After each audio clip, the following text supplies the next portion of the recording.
গড়ে দেশ থেকে প্রতি বছর 10,000-এর উপর নারী কর্মী বিদেশে গেলেও তাদের সুরক্ষার জন্য কোনো চুক্তি নেই বাংলাদেশে এখনো। বিশেষজ্ঞদের মতে দ্বিপক্ষীয় চুক্তির পাশাপাশি প্রবাসী নারীদের নিরাপত্তা নিশ্চিতে দূতাবাসের মাধ্যমে তদারকি বাড়ানো সবচেয়ে বেশি জরুরি। অবৈধ অভিবাসন, মানব পাচার সহ শ্রম খাতের অনিয়ম দুর্নীতি নিয়ে মাহবুব হাসান রিপনের 5 পর্ব ধারাবাহিক প্রতিবেদনের আজ তৃতীয় কিস্তি সহায়তা করেছেন মানিকগঞ্জ প্রতিনিধি শরীফুল ইসলাম। দেশের অর্থনীতিতে পুরুষের পাশাপাশি নারী প্রবাসীরাও গুরুত্বপূর্ণ ভূমিকা পালন করে আসছেন। 1991 সালে 179 জন নারী শ্রমিক বিদেশে পাঠানোর মধ্য দিয়ে যে যাত্রা শুরু, বর্তমানে সে সংখ্যা ছাড়িয়েছে 10 লাখ, যাদের অধিকাংশের গন্তব্য সৌদি আরব, সংযুক্ত আরব আমিরাত, কাতার, কুয়েত সহ মধ্যপ্রাচ্যের দেশগুলো। বিদেশে নারী শ্রম বাজারে বয়স 34 বছর হলেও নারী শ্রমিক অধিকার নিশ্চিত সম্ভব হয়নি। শারীরিক ও মানসিক নির্যাতনের শিকার হয়ে অসংখ্য শ্রমিক দেশে ফিরে আসছেন। তাদের সুরক্ষার জন্য কোনো চুক্তি নেই বাংলাদেশের সরকারের পক্ষ থেকে। আমি তো এইখানে দিতেছি না, আমার বোন জামাই থাকে তো কাতারে, ওইখানে উনি সব ব্যবস্থা করতেছে। বলছে ওখানে যদি কিছু হয় খারাপ বা সব ফেরাই আর কি। মালিককে দালালে দেওয়া লাগবে, টাকা পয়সা দেয় না।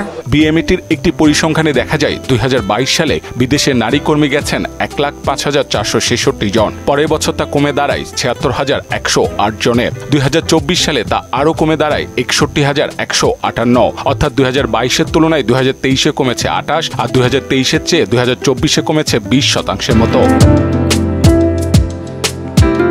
অধিকাংশ নারী সৌদি আরব সহ মধ্যপ্রাচ্যে গৃহকর্মী হিসাবে কাজ করতে যান। সেখানে যৌন নিপীড়ন সহ নানা অত্যাচার ও নির্যাতনের শিকার হয়ে দেশে ফিরে আসেন। এমন সব অভিযোগে বিদেশে যাওয়ার উৎসাহ হারাচ্ছেন নারীরা। সৌদি আরবে গেছিলাম যে আমার স্বামী নাই, আমার একটা ছেলে আছে, ছেলেটার ভবিষ্যৎ করার জন্য 2 দিন আর কি গায়ে হাত দিছে। আর এমনি তো বকাবাজ দিয়ে একদিন লাথি দিছে, তারপরে একদিন চাকু ধরছে গলায়। তারা আসলে জানে না যে কোন কাজে যাচ্ছে, কত টাকা বেতন পাবে। তাদেরকে যে মুখে বলা হয় সে অনুযায়ী তারা যায় এবং ওখানে গিয়ে প্রতারণার শিকার হয়ে ফিরে আসতেছে। প্রবাসে নারীদের অধিকার ও নিরাপত্তার বিষয়টি দ্বিপক্ষীয় চুক্তিতে উল্লেখ করার তাগিদ দেন অভিবাসন বিশেষজ্ঞ আসিফ মনির। 2025 সালে এসেও এক ধরনের দাস প্রথার মতো চলছে।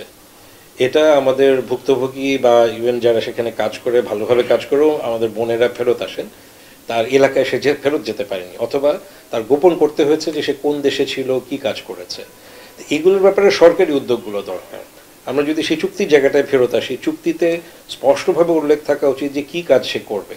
এবং অনেক দেশ কিন্তু এই বাসাবাড়িতে কাজ করার জায়গাটাই বন্ধ করে দিয়েছে। কেবল চুক্তি করে ক্ষান্ত হলে চলবে না, দূতাবাস থেকেও বাড়াতে হবে তদারকি। যেখানে আমাদের কর্মীরা থাকছে সেখানে পরিবেশটা কেমন, এই দেখভাল করার দায়িত্ব আমাদের দূতাবাস। এবং বলা যায় যে প্রবাসে দূতাবাসই হচ্ছে বাংলাদেশের রাষ্ট্র, যেটা একটা অপারেশনাল ডকুমেন্ট হতে পারে। যে সেই ডকুমেন্টের ভিত্তিতে ওখানে যে দূতাবাসের যে কর্মকর্তারা কাজ করবেন তারা মিলিয়ে দেখবেন যে হ্যাঁ, আমার চুক্তিতে এই জিনিস ছিল, এই অনুযায়ী আমাদের মানুষজন সেখানে কাজ করতে পারছে কিনা বা ভালো আছে কিনা। বিদেশে মাটিতে নারী শ্রমিকদের অধিকার রক্ষায় সরকারি বেসরকারি উদ্যোগের পাশাপাশি নীতি ও আইন বাস্তবায়নের উপর বিশেষ গুরুত্ব দেন তিনি। মাহবুব হাসান রিপন, মোহনা সংবাদ।